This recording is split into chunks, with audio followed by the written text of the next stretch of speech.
So let's dive in. We're so happy to have a full crowd in here today. And I know that a lot of you have a lot of competing demands on your time. So we're thrilled that so many of you have chosen to spend the next bit with us.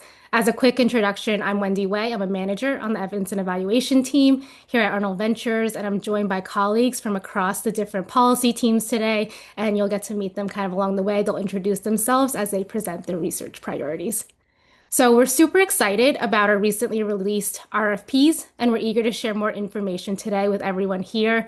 Last week, we hosted a general interest webinar to provide an overview of our two RFPs.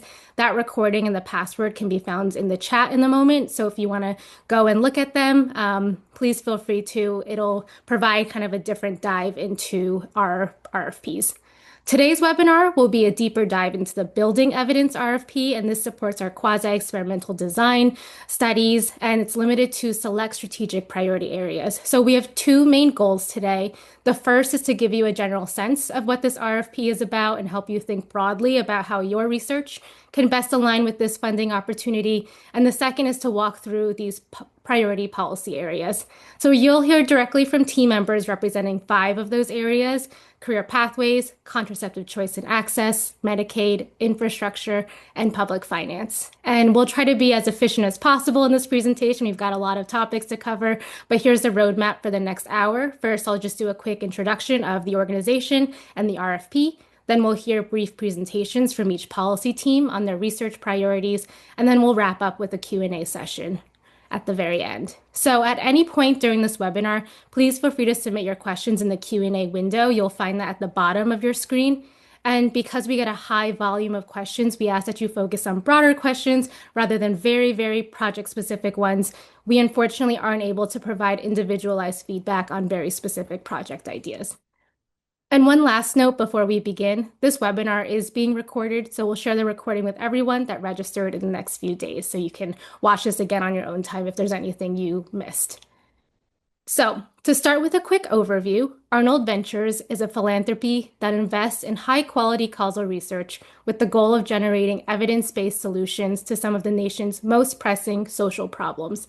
We work in a wide range of domestic social policy areas, and you'll get a flavor of that in today's webinar. And within AV, the evidence and evaluation team operates across all policy areas, and we're guided by 2 primary goals.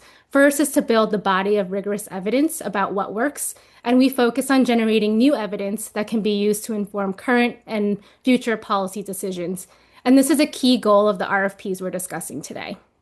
The second goal is to support the use of existing evidence in guiding better, more evidence-based policy decisions. So once we've generated the evidence, how do we get into the hands of policymakers and decision makers to turn it into action? Ultimately, our aim is to use rigorous causal evidence to improve outcomes for kids, families, and communities across the country. And so now, turning to why many of you are here, are RFPs. As some of you know, we launched 2 RFPs last year, and we're excited to launch them again this year. And we were thrilled by the response that we had and eager to support another strong set of research projects. So as in past years, we have the Building Evidence RFP, which is on the left, and this focuses on QED studies, and the Strengthening Evidence RFP, which funds RCTs across all social policy areas.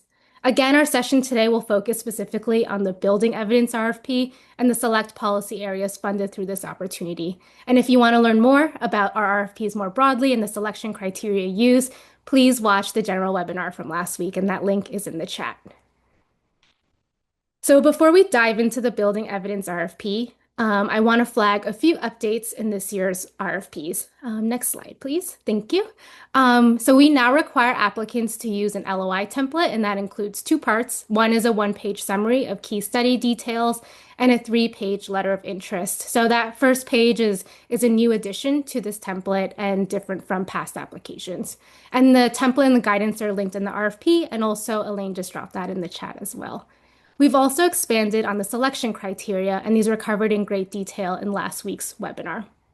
And there are 2 specific updates to the Building Evidence RFP. First, we've updated the research priorities and key questions for every policy area, which is super exciting. So we really encourage you to look at the RFP closely. And second, we've added Medicaid as a new eligible policy area, and we're really looking forward to seeing submissions in this category. So now we'll dive into the Building Evidence RFP specifically. So there are three major features that we look for in strong submissions. First, studies must use a strong causal quasi-experimental design.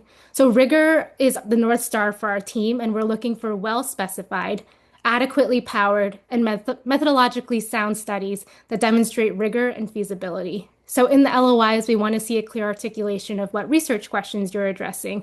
How will you answer them? So things like what program or policy are you evaluating and on what outcome or outcomes?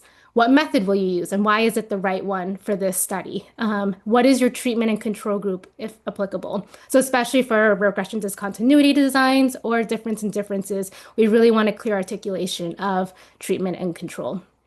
And how are you dealing with potential threats to validity or biases that might come up in your study? So examples of eligible methods for the Building Evidence RFP include difference in differences, regression discontinuity, and instrumental variable designs. And this is not an exhaustive list, but includes the types of methods that have been commonly used in past funded projects. And if your study uses a randomization method based on lotteries or oversubscription, please submit your letter of interest to the Strengthening Evidence RFP. And the only commonly used quasi-experimental design that we will not support is matching, unless it's paired with another eligible design. So if the study relies only on matching, it will not be eligible under this RFP. So second, studies must be policy relevant. We prioritize research that has a pathway to informing policy or practice, whether that's helping scale an effective program, shaping funding decisions, or informing new policies or regulations. And strong studies will discuss why the particular problem you're trying to address matters, who stands to benefit from studying this particular problem, and how results from your study can inform change. And finally, the research topic must be aligned with one of our strategic policy areas, and that's why I know many of you are here today. And not just the broader area, but the specific priorities and outcomes within kind of AV's strategic goals. And these policy areas are listed at the bottom of the slide here. And as we noted earlier, all policy teams have updated their priority areas since the last cycle, and Medicaid is a new eligible area for this RFP. I also want to note that we don't have a representative from the higher ed team today, but we are equally excited about submissions in that area. And briefly, the higher ed team is interested in studies that build evidence on what works to improve student success outcomes, things like transfer, post-secondary completion, employment, and earnings. And for this RFP, they're especially interested in the impact of tuition guarantees and freeze policies. And you can read more about their priorities in the RFP itself. And so now, without further ado, let's hear directly from the policy teams, and we'll start with Jules from the Career Pathways team. Thank you. Hi, y'all. My name is Jules Sproul, and I'm the manager of the Career Pathways team here at Arnold Ventures. So the Career Pathways team, positioned within our new education team, works to ensure that students across the country have multiple pathways to career success and economic mobility through investments in research and evidence-based policy. We believe that Americans deserve multiple routes to economic mobility, and employers need a skilled workforce for jobs that don't always require a four-year degree. So we fund work to ensure that every learner can access high-quality education and training programs that lead to good jobs and meaningful careers. We focus on models across high school, post-secondary, and workforce embedded contexts with a particular attention to non-traditional pathways outside of the classic linear high school to college only route. We have a major focus on building the causal research base for the field at large. And given this focus, we are very enthusiastic partners in this RFP. The previous round surfaced many exciting ideas, and we really look forward to another strong set of proposals this round. Just some quick caveats. While many on this call are formal researchers, I am not. So I rely heavily on our evidence and evaluation team and my colleagues for methodological questions. I'm still learning as fast as I can, but I just want to name that. Also, in my part of the presentation, I'm going to highlight some illustrative examples. It's not a comprehensive list of everything we care about as a team. The goal is to make this as concrete as possible, but this is definitely not an exhaustive list of topics we're interested in. Next slide, please. Okay, so you might be asking yourself, what are career pathways? So we focus on pathways and training programs that prepare students for specific professional opportunities or sectors, sometimes as a direct path into a career and sometimes complementing general academic learning. So this includes models across high school, so thinking career academies, career and technical education, work-based learning, including apprenticeships, post-secondary models, so short-term credentials, post-secondary technical pathways, as well as workforce embedded training models, so apprenticeships, sectoral training, both freestanding or employer connected programs. This scope is intentionally broad and includes both school-based and work-based models.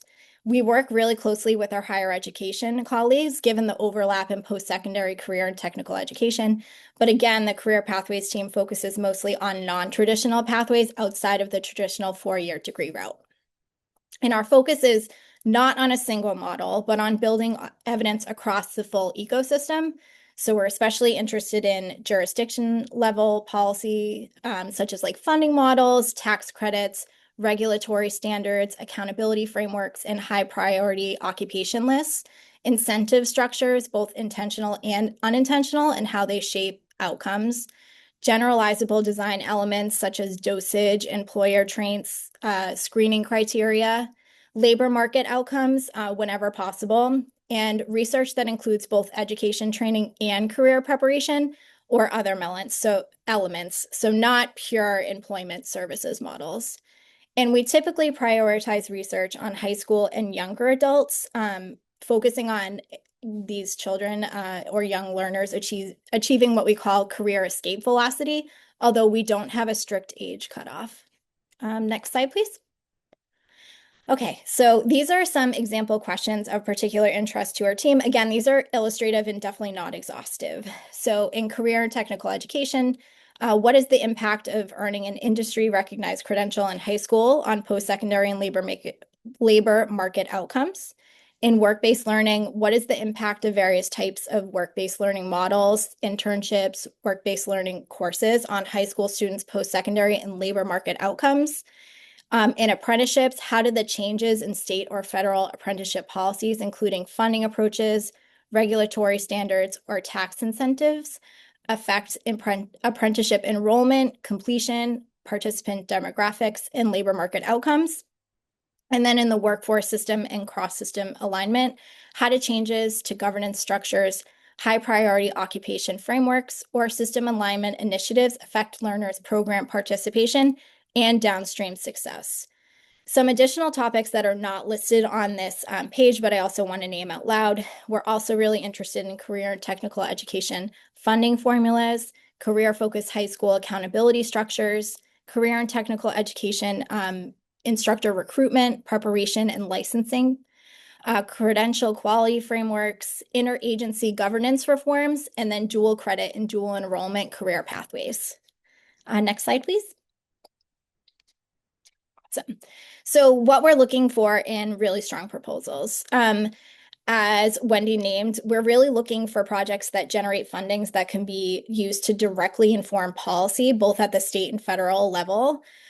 Policy that can inform funding structures, quality standards, and system reforms.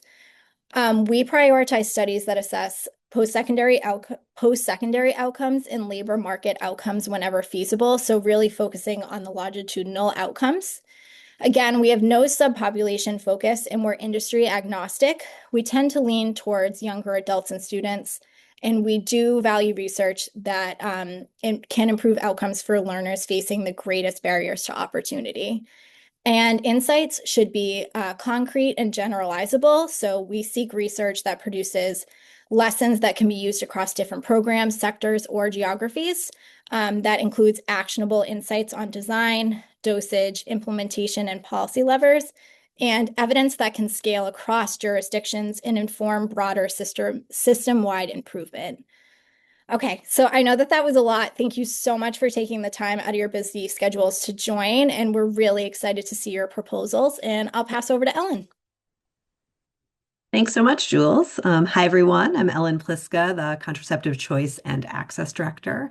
Like Jules, I'm super excited to talk to you today about our work and priorities and look forward to your proposals. Next slide, please. So because contraception is a vital tool for health and economic opportunity, our contraceptive choice and access portfolio portfolio is committed to ensuring that everyone in the United States who wants to use birth control can afford and access the method that works best for them. And so we work on policy issues addressing both affordability and practical access. Our affordability priorities include protection and expansion of federal and state funding streams like Title X, Medicaid, and state-funded family planning programs. And we also do focus on strong insurance coverage and supportive contraceptive service delivery. Our practical access strategies include efforts to ensure more methods are available in more places. So that could be primary care settings, such as community health centers, and in pharmacies through pharmacist prescribing policies and boosting access to over-the-counter methods. We are definitely interested in proposals that help us improve both or either affordability and practical access. So next slide, please. The Contraceptive Choice and Access team is interested in receiving rigorous evaluation proposals to evaluate a wide range of policies that impact contraceptive access. And I'll discuss some examples below. And like Jules said, that please note that this is not an exhaustive list of our definitive priorities. We're interested in a wide range of ideas.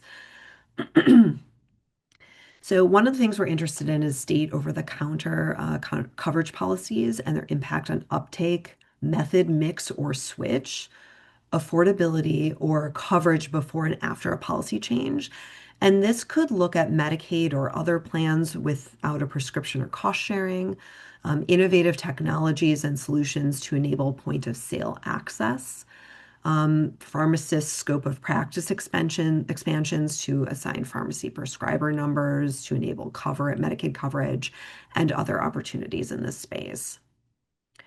There's also been a lot of recent federal policy changes that are likely to impact contraception access, like last year's Title X funding freeze, impacts around H.R. 1, and other large-scale policies that impact a broad range of states and jurisdictions. And an emerging area that we're interested in is vasectomy and how geographic variation, availability, and state policy design, and how those elements impact uptake. And for Medicaid, this could include, consent requirements, prior authorization, coverage in state plan amendments or waivers versus traditional Medicaid population, or differences between SPAs and waivers, and other ideas. And like I said, that these are just a snapshot of some of the areas we're interested in within contraception access, and those are the ones that we mentioned within the RFP examples. However, we're also very interested in building policy relevant evidence for replicable program policies. And we also will welcome a wide variety of proposals that could look at public financing and coverage, including the impact of Medicaid family planning programs within and across states, or the impact of state-funded family planning programs and statewide contraception access initiatives, including impact on uptake, innovative solutions to enable access, return on public investment, and gains to those accessing contraception. We also have priorities around integrating and improving contraceptive service delivery in primary care settings. Research ideas here could include measure the impact of payment incentives and incentive structures on contraception access within Medicaid or state plans or another funding stream. And also promising replicable program models and policies that impact types of facilities like federally qualified health centers or specific providers like nurses or community health workers. We're really excited to learn a little more about your proposals and to get them. So thank you so much for considering proposals around contraception access. And with that, I'm going to turn it over to Jillian for our Medicaid team. Thanks, Ellen. Hi, everyone. My name is Jillian Tisdale, and I'm a manager on the Medicaid and State Policy Engagement team here at AV. Next slide. So I want to start off with, while our RFP is more specific than our portfolio as a whole, and I'm going to go into those. There are two areas that we're interested in research projects to address. But I want to start off by giving a broad overview of our portfolio's priorities to contextualize why we're asking the things that we're asking. So ultimately, the Medicaid team is centered around driving affordability for both beneficiaries and for taxpayers, and doing so by making the program administratively efficient and financially sustainable. And to this effect, we have a few key pillars that you can see in those 3 boxes on the slide. So the first one is around transparency. We want to better understand how money moves through the Medicaid system. That includes federal state dynamics, different provider types, how funding comes about, so that we can address market failures that inevitably occur. The next area is around oversight and administration. So we want to ensure that the Medicaid program is operating as it was intended to operate, as policymakers designed it, without any unnecessary administrative burden. And this is particularly true when it comes to the managed care program. So essentially trying to improve efficiency in administration and fidelity to the original intended policy. And then the third bucket is around improving care. And I want to caveat, this is really through the lens of addressing market failures and efficiency. So I kind of alluded earlier, sometimes savings come from addressing market failures, reducing unnecessary costs. Other times we can actually reduce costs by making people healthier and improving outcomes. And that's really kind of the holy grail that we love to see. Can be very hard to achieve, of course. A lot of our historic work in this bucket has centered around the dually eligible population. But I want to put a pin in that. Think about that for a moment, because I'm going to return to that topic when we get into the specific RFP questions. Next slide, please. So this RFP is going to focus on 2 specific areas, and we really are limiting the responses to proposals that address one of the 2 areas on this screen. So drivers of Medicaid spending or mechanisms to pay for uncompensated care. On drivers of Medicaid spending, we're interested in whether you're looking at quantity, so utilization, you're looking at the actual cost per unit, the price, some combination therein.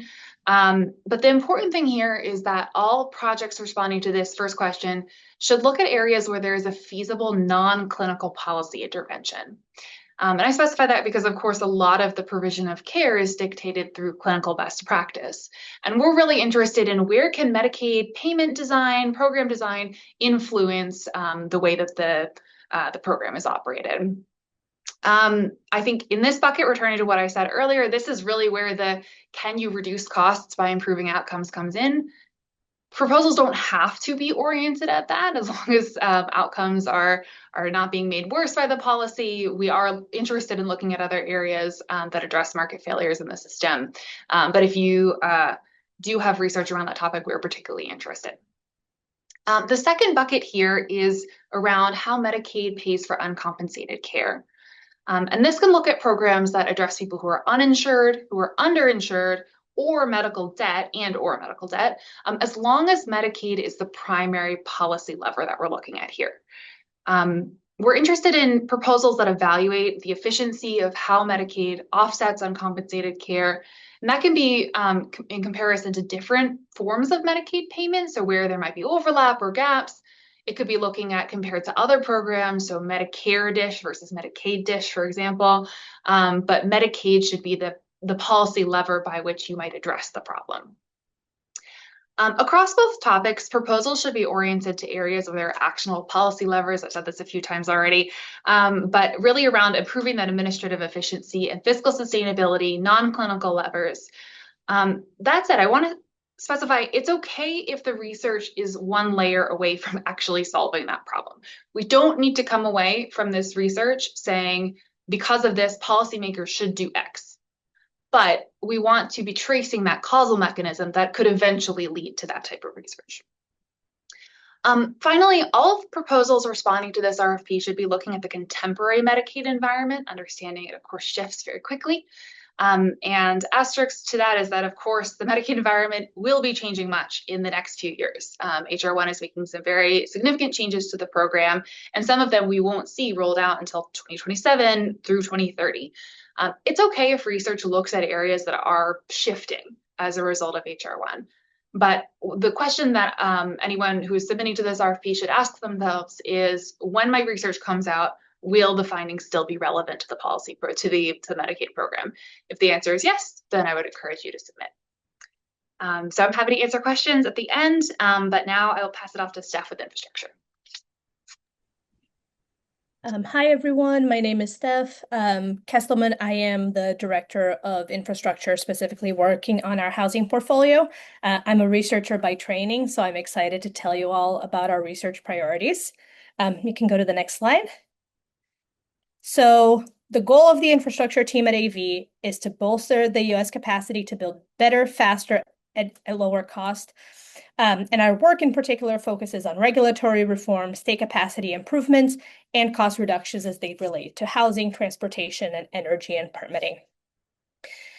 Promising LOIs in the Building Evidence RFP should propose quasi-experimental studies, or if you're doing the strengthening evidence RCTs that address any of the following questions in some way or another. So what interventions improve state and local capacity to deliver infrastructure policy outcomes? What are the impacts of policies, regulations, and processes on the US ability to build and maintain infrastructure? What are the impacts of macroeconomic conditions and access to financing on the build out of infrastructure? And what are the effects of changes to housing, parking, and transit policies on local transportation systems, labor markets, and economic outcomes? So again, promising LOIs should use quasi-experimental methods to answer some of these questions, or in part or in totality. Not to make it more confusing for you all, but the infrastructure team, understanding that it's hard to find quasi-experiments or RCTs in the infrastructure space, is also launching 2 separate RFP calls on February 9th that are intended to complement the Building Evidence and Strengthening Evidence RFPs. So one of them is called Measurement and Evaluation of State and Local Housing Supply Reforms, and the other is called Transportation Research and Policy. So as I said, these separate RFPs recognize that both in housing and transportation, we can in many cases expand the evidence base significantly beyond what we have now through a variety of methodologies that are not RCTs or quasi-experiments. So in the separate RFPs that are coming out next week, we'll accept proposals that they use a broader set of methodologies than the Building Evidence or Strengthening Evidence RFPs. And indeed, for some of the topics that infrastructure is interested in, quasi-experiments are not necessarily the best approach, at least not with the data that we have available. So you may be wondering, where should I send my proposal? So we have here a very detailed table. All right, so I'll start with housing.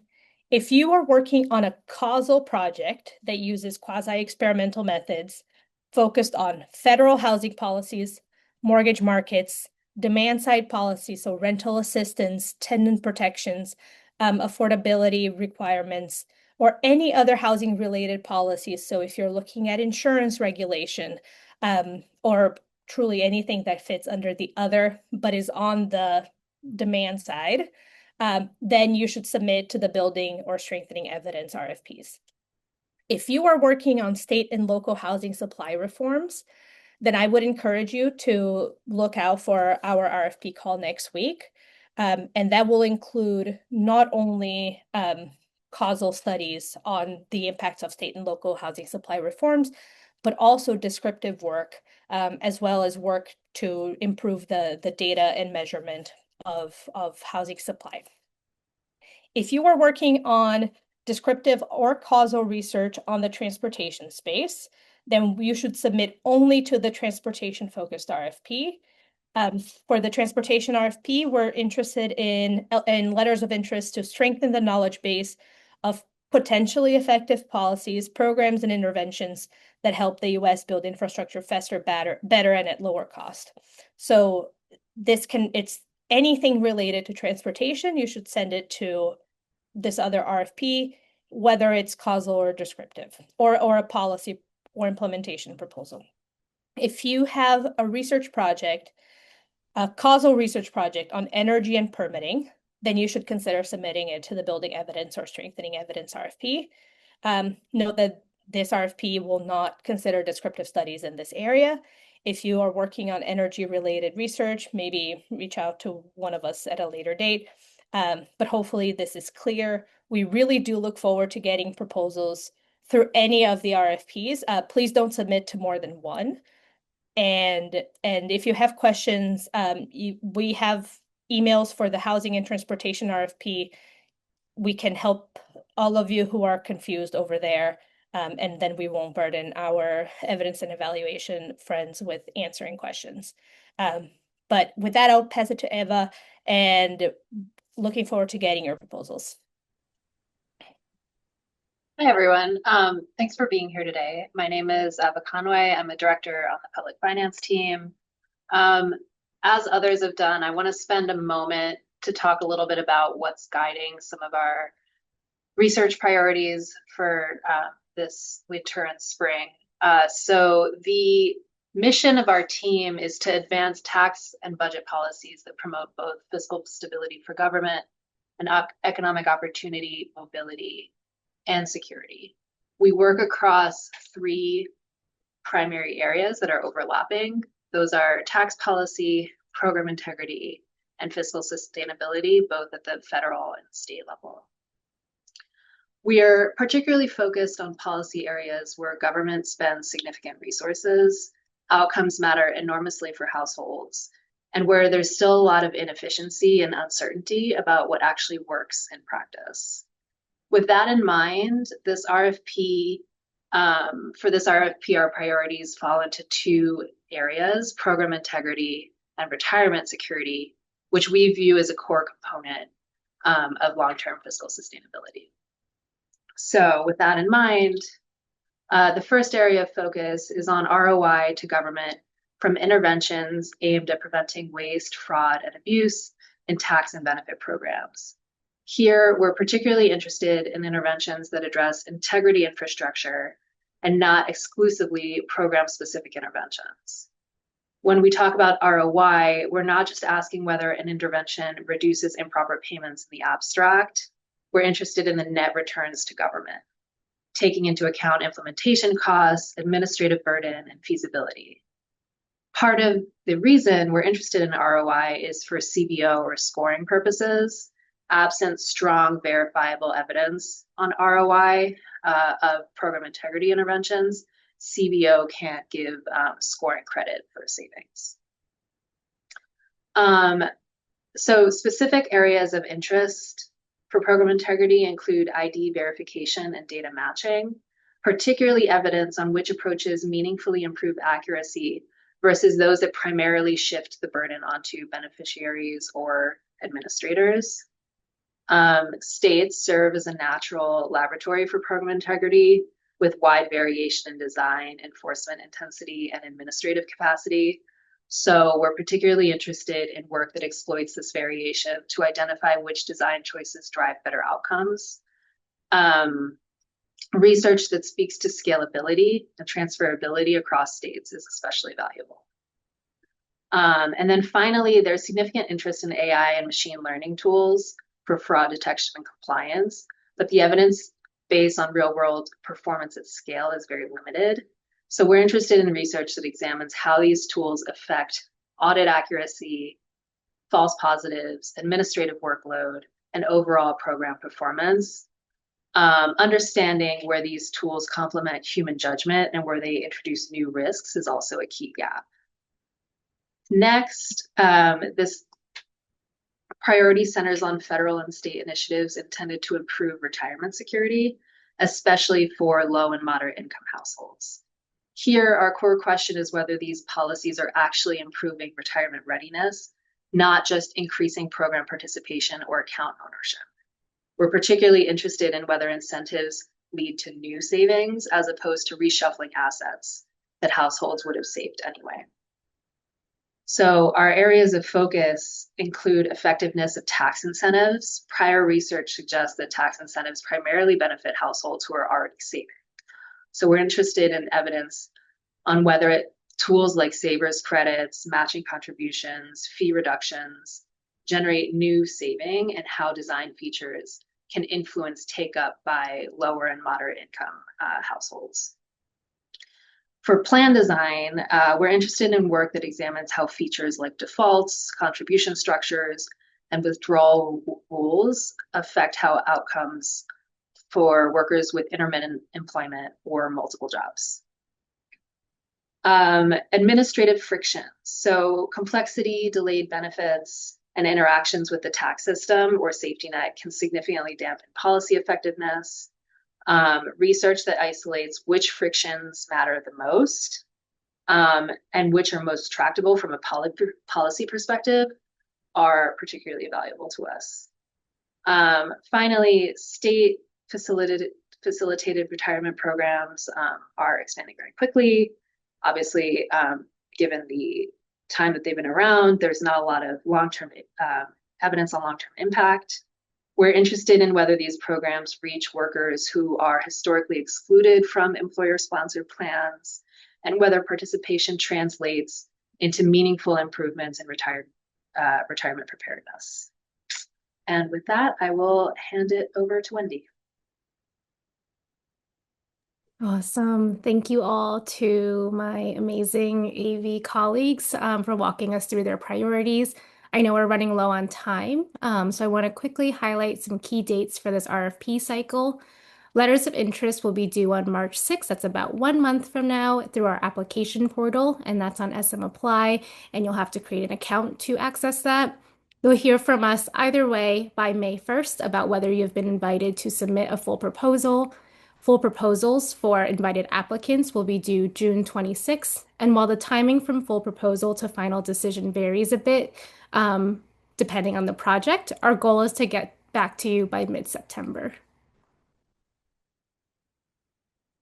So we'll move to Q&A in just a moment. The Q&A box is going very active right now. But before we do, I just wanted to touch on a few questions that we frequently receive.